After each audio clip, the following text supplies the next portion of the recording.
Okay, welcome back to today's feature on trends in the exciting times of technology. We're living in a world that's more connected than ever before, from living our lives in the Internet of Things to starting a new business on this online atmosphere.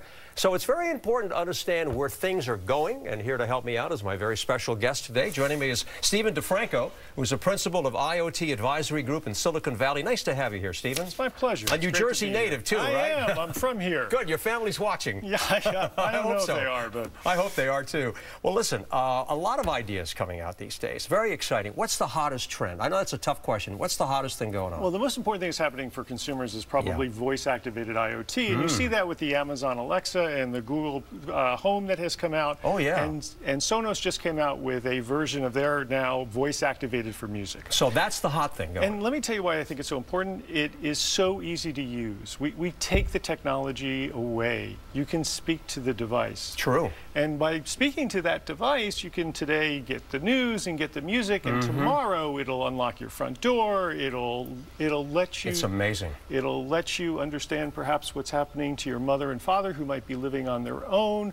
Think of how that can connect you to so many other parts of your life. You know, that's very exciting. And you're dealing with this on a day-to-day basis. I have to ask you, where are a lot of these ideas coming from? Are they small companies, major corporations, individuals, colleges? Where's it all coming from? You know, it's amazing how many of these come from just brilliant young people out of our best universities who have an inkling of an idea while they're in college, get sponsored by a professor who believes in them, and then starts their company and goes out and finds venture money. Is it easy to get money? Is it easy to get a break? It's hard. It's hard. There's lots and lots of young, brilliant people trying to do it.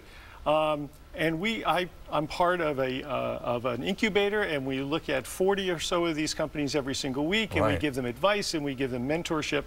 And there's dozens of these incubators in California. There are some here in New York. There are some up in Boston. Many are affiliated or closely aligned with universities who have research centers who are doing a lot of technology. That's where the ideas can come from, of course. Well, you're involved with IoT. Very exciting area to be in. Now, there's a lot happening there, too. NFL stadiums, grocery stores, right? Yeah, let's take a look at just recently. So Amazon recently bought Whole Foods. Yes. Which was a big announcement. And a lot of people said, well, I don't quite get that. But if you think about it, Amazon knows a lot about what you buy online. Yes, they do. What's interesting also is you probably shop in the same grocery store every week. That's true. And in fact, if I track your life's pattern of buying in that grocery store, I can probably tell you when you had your kids, how your kids got older. Oh, too much information. But now imagine putting that information with what Amazon does. So now what'll happen at Whole Foods is, in a way, they bought a digital playground. They can now help us learn how to shop differently. So when you walk into Whole Foods in the future, you may hook on their Wi-Fi. They may watch what you buy. It may help you make good choices. This is fascinating. It is a new and interesting era we're going into. Very quickly before you go, if you were making an investment today, what would you go into? Well, I'll tell you where I think the next set of exciting developments are going to be is in medicine.